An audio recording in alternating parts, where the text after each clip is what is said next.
question, but you don't really want to do that. Yeah. Or you want to go to the next question, you can do that. Okay, so I like, so that's kind of strictly indoors. Is that the next question? Okay. Yeah. So just go back up a second. You took a baby. 5 versus with 2. You don't want that. And go to the time. Okay. Select one. Okay. So they get to know who's completed on one.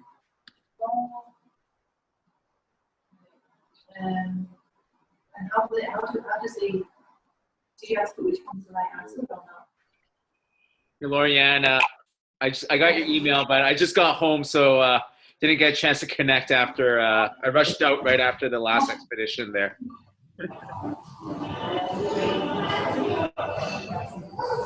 Hi, Janice. Hello. I heard about the meeting today. It was so much fun. Yeah. Okay, well, we'll follow up with that later.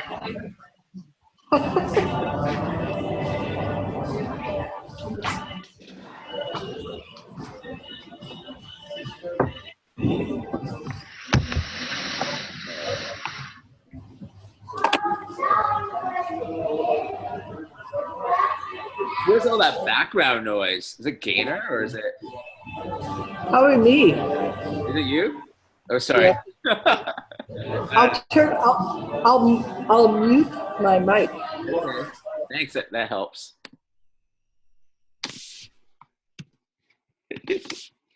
All right.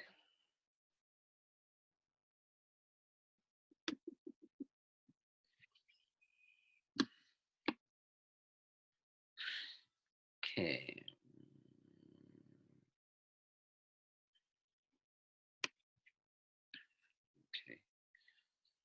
All right. Can everyone hear me? Yeah, just nod your head if you can. Okay. All right, we're just gonna get started. There will be, as usual, there's a few people who will be late. This is being recorded, but it's good that you're here in person because there's quite a few things that we're gonna discuss today that will affect things for the next few weeks, the next few months, and also for next year as well. So it would be helpful if you open the agenda up to, I sent it following my initial email with the link to this. So if you go to the agenda for today's meeting, that would probably be quite helpful for you to follow along with the agenda there. Okay, first thing, it's probably one of the more important things, so we put it right at the top there. We've been working quite closely with the Learning Assistance Department this year. We really made great efforts and strides this year to make sure that students have been supported with EA support, learning assistance, EA support centers, all sorts of different things for the direct program.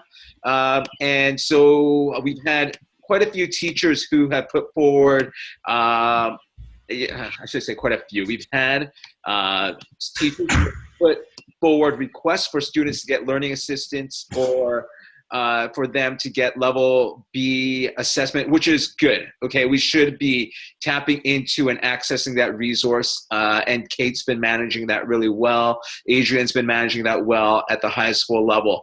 One thing that they both did come back to me to say, though, was that we do need to ensure that we're doing our part as professional educators, certified teachers in the classroom, that we're doing our part to do our level A interventions before going up to the level B assessment level. And what does level A mean? What this means is that we are adapting for our students, that we're relying on Kate to give us some tips and some advice on how to work with our students, and that's coming from us as teachers.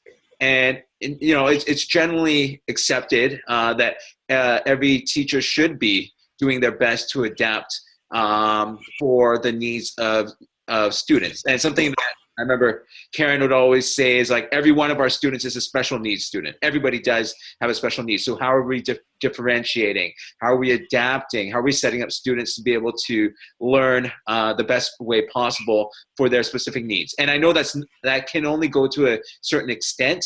And I know that after your attempts there, it also becomes very clear and very apparent that the student has needs that are beyond what we're able to support in the classroom, and that's where we need to, and then from there we should really be moving to the level B assessment. So Kate and Adrian are very willing. If we come across a student who we identify as maybe not necessarily being, they probably need extra support, to first of all see what we can do on our level as teachers, and that's level A intervention, and then with the support of the learning assistance department and the special needs department, and then from there to take it up to the next level. So that's just something that I want to put forward to you. I know that there may be times where it's very easy to just move into the next level of intervention, but we do need to make sure that we're doing our part as teachers as well. Okay, so just making sure that that's coming from Adrian, and both Adrian and Kate, and they just want to communicate that to us as teachers. Okay, any questions about that? Because I know it's a complicated area. It's something that requires work of you beyond, but I think that's just the nature of teaching, especially these days. The expectations are different. It's not so much how do you fit students into your box, but how do we meet the needs of every student, right? So we really do need to make sure about that. Okay. All right. The next, okay, no questions. Everyone's good. Okay. Next section there is new tuition schedule and enrollments for 2016-17. You're probably well aware of it, especially those of you who are helping students enroll in innovations, things like that. Enrollment opened up last Tuesday. Like the feedback on it is it could probably have been smoother, but we kind of hear that every year. Okay, should I be worried about that? I don't know where that came from. But there are, and so as an innovation teacher, you're very involved in that aspect. As direct course teachers, we can play a role too, encouraging our students to enroll for next year, informing them about the program, what's available. It's all on the website now, like as far as courses, tuition, and all of that. One of the things that we are hearing back about, and this was expected, were the increases in tuition. Okay, the smallest increases were at the blended course level. The greatest increase was at the exploratorium level. And this came from the board. They looked at what we were charging, and they looked at the exploratorium, and they're like $33 a term for a student to get a full day of class. Most of us pay $33 for, like, I don't, but for 45 minutes of piano lessons during the day, right? So that's kind of the level of what we're charging at. So the board, this really was a board decision, as well as this working with the senior management team to come up with a structure that was far more sustainable, to make sure that we're setting ourselves, it's not like bleeding money. So what we've done is we brought the one-day exploratorium to the level of innovations at the halfway mark. Okay, so innovations is 2 full days. That's $200 tuition. Exploratorium is $100 tuition. Innovations is a $600. We hold the $600 budget. Deduction, innovations, we hold $300. $300 internet reimbursement is withheld in innovations. Okay, I just got Mary Jones next, or I'll die. No, okay, yeah, and I'm feeling the same way right now too. I don't think I've eaten yet today. Like it's been a crazy day, whirlwind day. Okay, and then the next point, and Janice is just taunting me with that chip or whatever it is. Okay, okay, and then the next one, and then the other one is internet reimbursements, $150, and it's all laid out there. So we haven't heard much about the direct courses. We've increased it by like $25, which is still a bargain when everything is considered. But exploratoriums, there is a bit of backlash, and so, well, not backlash. There is chatter, let's say, and questioning about it. And so my role right now is just continuing to communicate to the families what that's about.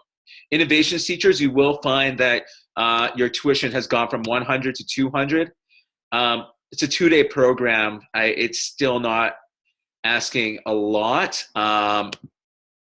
We have, and let me just go behind. Let me just explain some of the rationale behind the increases. Our rent is increasing next year. It's increasing by 30% at Hawthorne. This was known, okay? It's increasing by 30% at Hawthorne next year. For exploratoriums, the amount that we were taking in worked out to only something along the lines of 15% of covering the teacher's salaries just to run that program. So we needed to cover the teacher's salaries for that program. So we had to bump that up quite a bit.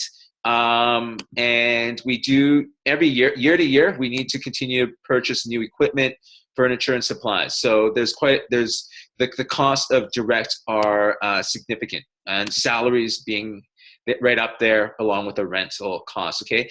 And as a DL school, as an independent DL school, we only get partial funding of, first of all, what a public DL school, and DL schools in general only get a portion of what brick and mortar schools get of independent brick and mortar schools. And independent brick and mortar schools only get a portion of what public brick and mortar schools. So we're at the bottom of what we receive as far as funding. And even more so, the funding that we receive is really designated, or it's not designated, it's the amount is intended for a home-based program. But we basically have this campus that we've opened up. So where do we cover the cost? It's really only through tuition. We don't have enough. We don't want to take from some students we are at the bottom of the totem pole as far as funding. Yeah. So we don't want to take from all the home students programs to fund a program that is only partial. It's basically serving the lower mainline community. Even then, Fraser Valley, or even smaller, it's like mostly Surrey Langley, right, that is serving. So we need to become more self-sustaining and financially in that area. Okay, so it's all laid out there for you. Any questions about tuition? Anybody get any negative feedback yet from families? Okay, innovations is reasonable increase. Blended courses are a reasonable increase. Okay, report cards are coming up. I would highly encourage you. I know some of you are taking off a part of a spring break to work. It's completely up to you. I encourage you to definitely take a break. Take at least a week off. You need it. We all need it. And I'm just reading Gainer's comment now. Okay. We all need a break, and it's for your own well-being. We're here. It's, I want to see everyone healthy, happy for the long run, and not to burn out at any point. So take the break. If you are working, that's perfect. That's your choice, and that's perfectly acceptable in our school. But your report cards need to be submitted the Friday after spring break. So that does give you a week after spring break to work on it as well. Try to get as much done as you can before, if you're not if you want to, but it does need to come in the week right after there. Okay, so just keep that in mind. You're probably all well aware of it already, and so just the process is that I'm going to be reading all the direct report cards. Some of you may have thought that was happening already. It was to a certain extent, but we've worked out a new. No, I was reading everything. Gainer's laughing. I was reading everything I was supposed to be reading. I wasn't skipping things, but everything's just been reassigned.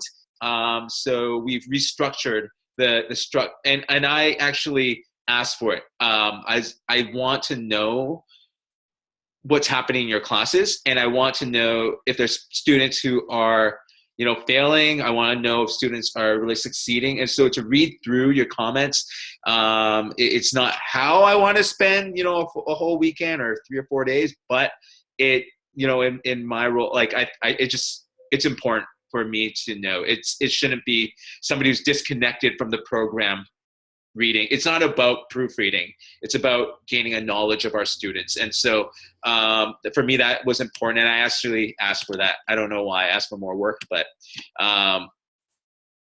and Gaynor, am I correct? Okay. There are no classes the first week back except for innovations. Yes. Okay. So that will come up in a second, but innovations and exploratoriums are on the first week back. That first week back is direct day out and student-led conferences for direct. Okay. All right. Any questions about that? Report cards? It's pretty straightforward. All of you have been doing this for a while now, so. Okay. Vacation days, summer schedule. Our summer schedule, I'd like to not contact you for at least a full month, or not expect you to respond to any emails from me. You won't be expected to physically be back in person at Hawthorne or at William of Orange. Our training will start after the second week of August. Lorianne, that's different for innovations, right? Is that correct? Or when does your training start in the summer? You're muted. Yep.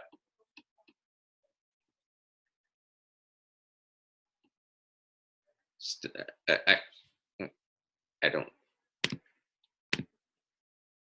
Oh, there we go. Okay. There you sorry. go. Yeah, I muted you. No, you were miniature, and then I couldn't do anything with it. I know. I'm pretty short, but yeah. Okay. Yeah. Okay, go ahead. Yeah. Okay, hold on. I'm just grabbing my calendar here.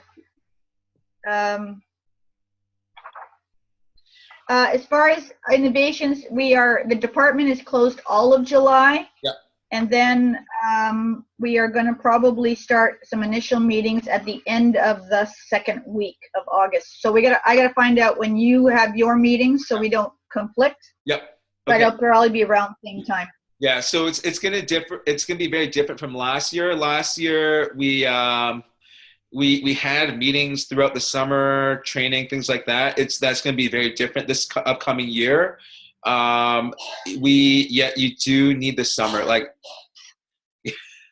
I need a summer, and so we won't expect you back until the after, well, at least for direct blended after the second week. So the third week of August. Okay, so at that point, be ready. If there's anything specific that I need to talk to any of you about, if you don't mind, I might just call you directly. So you're not just sitting there checking your email all summer. But if it's like position, like related to your position or something like that, that's something that I'll give you a call. So Suzanne can answer. Yeah, you can answer my call on the beach. It's perfectly fine. Yeah, I may be at a beach myself. So that's what we want to see this summer. Okay. Point 5. Student Leadership Committee. So we are reintroducing something along the lines of a student council next year for direct.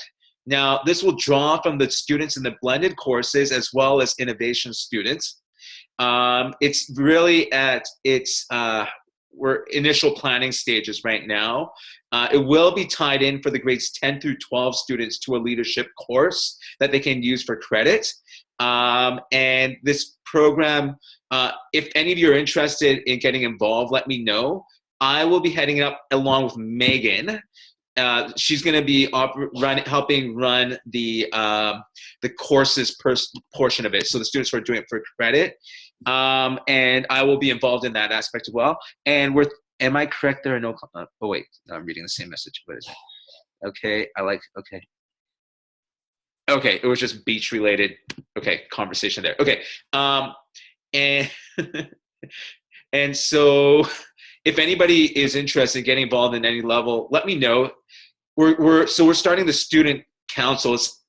It's student service leadership or some service leadership team or students, something like servant, something like that. It was, we're going to call it something along those lines, but it will be tied in with the course. And we're probably going to meet bi-weekly and plan. And so the idea is to get these students not only involved with the community in leadership roles, but also to build up the community life within our own school, whether it's through like, I don't know, crazy hair day or pajama, day or something like week or something, or fundraising, things like that, or volunteer opportunities for students in the community, or planning actually the events for grad week, having it student ideas and not parent ideas for everything, and letting students plan aspects for that. So get students involved with them. We're also planning for next year to have a parent volunteer committee. So a lot of the things that teachers have been involved with getting organized, such as the track and field day, or even like open houses and things like that, to actually get parents to help with the planning and the execution of those events. These are attempts to not only bring parents on board, but to lighten the load a little bit as far as extracurricular involvement, because I know that all of us are busy in various ways.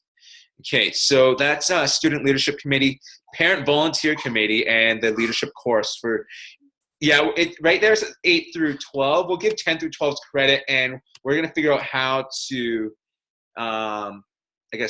honor the time commitment the students have done in grade 8s and 9. Perhaps it's through the 9s, we might allow them to get the grade 10 credit or something along those lines, or just to apply it towards their home program in some way.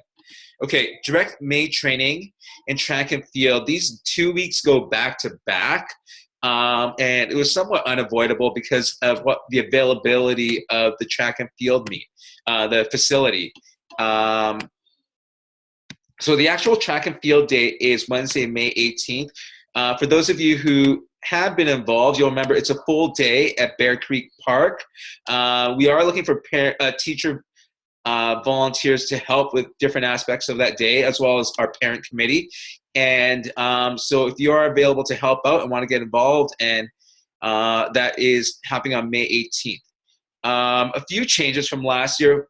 The younger students are only going to be involved for the first portion of the day. We found that it was a really long day for the younger students, especially, to be there for a full day. So, and we're actually going to change our how we, reward, or how students place. We're not doing like first, second, third, fourth, fifth. We're moving towards what's called the standards-based approach. So if you jump, and this is taken from the regional track and field meet, where all the independent schools go to. If you can jump a certain height and you can meet that standard, you will get a ribbon for that. So you're not necessarily competing against each other, you're competing against yourself, and everybody walks away feeling good about themselves. So that's kind of the how we're gonna run the track and field meet. Okay, where it gets a little tricky is this. The week before, we always run a practice, the morning of. That's on Wednesday, May 11th. That's actually the first day of our direct training. I'd actually like for all of us to go for that morning, spend a morning out in the sunshine. It's usually really nice by then. Help, we'll just all help out with the practice, do some team building, consider it team building, wear your blue t-shirts out there if you haven't burnt them or thrown them away. And we'll just use that morning as a team building opportunity. Go out for lunch.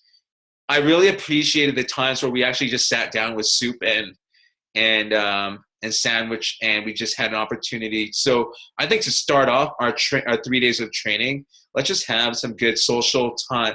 Yeah, Gabby's t-shirt is, yeah. Mine's, I don't know where it is. Somebody told me they donated there, so they didn't even wash it, and they just threw it in a donation bin. It's like, they didn't want anything to do with it.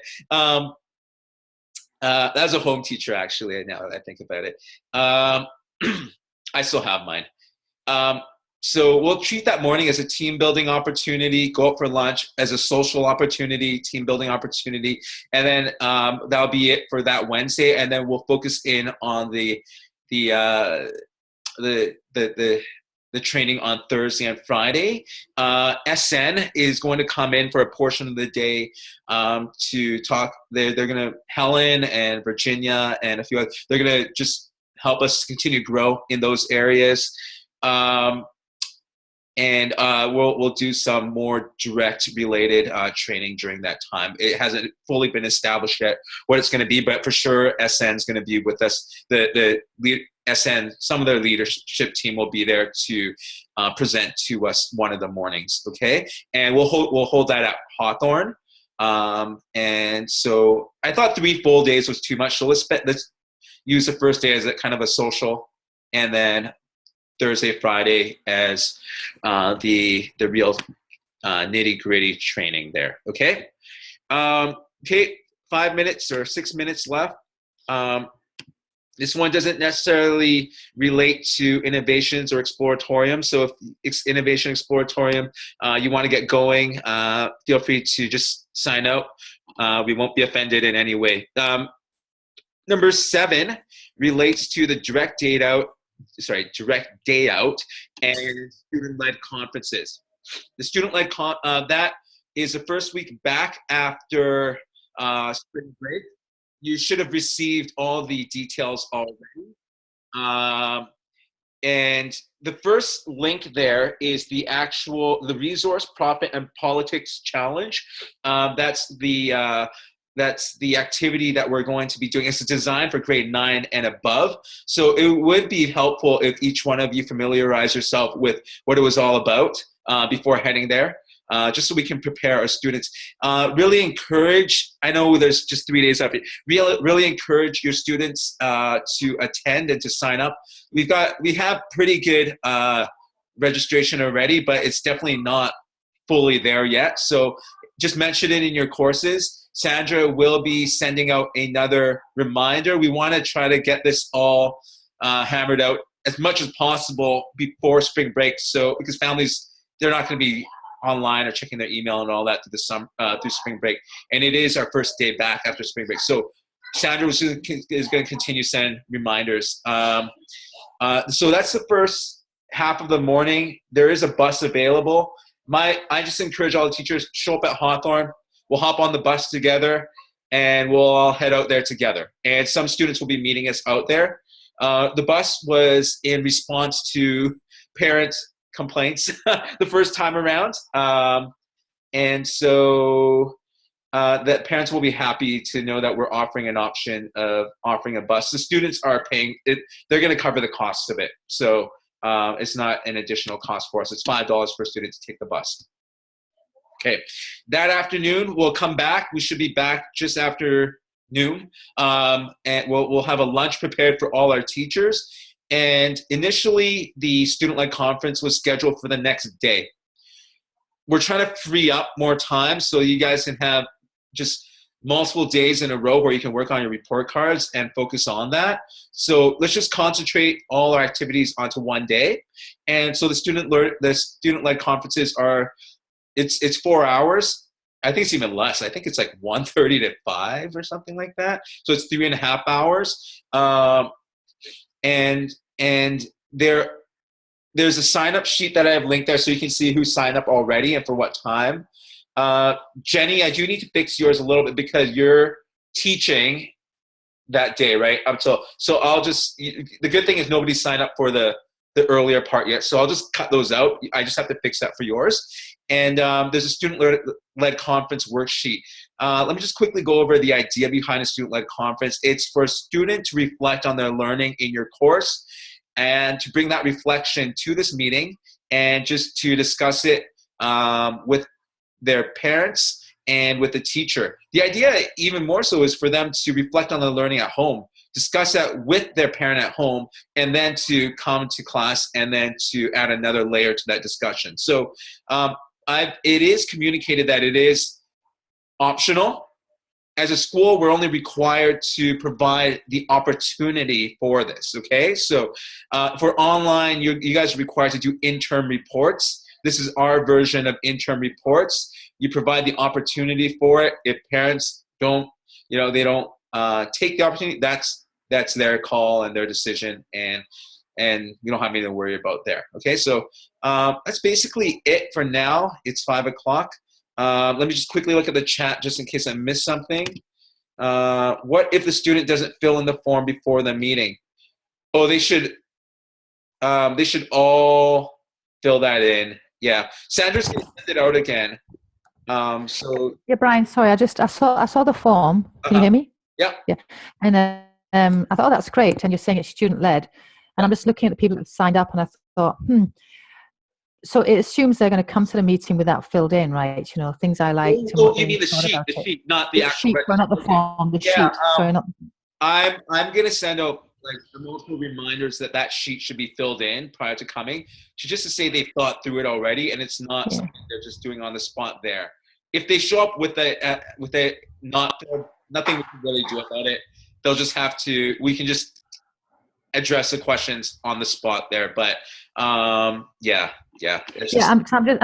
looking. I'm thinking one parent has both of her students for 15 minutes, and I'm assuming she's probably going to come and say, how are they doing? What's going on? Yeah. And then how do I tactfully say, well, actually, you're supposed to be, having a student-led conference. Yes. But, I know. How clear it will be. I remember last year where parents were showing up without their kids, and and I had to, I'm going to send out a reminder. This is student led. It's not intended for parents to come and just talk to you about whatever.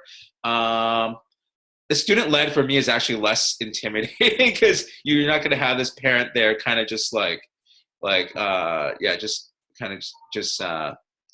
rapid fire questions at you and pushing for their agenda and all that. So it's very centered, student centered.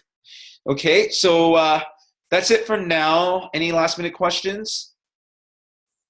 Oh, okay. I'm getting hungry, and I'm pretty sure some of you are.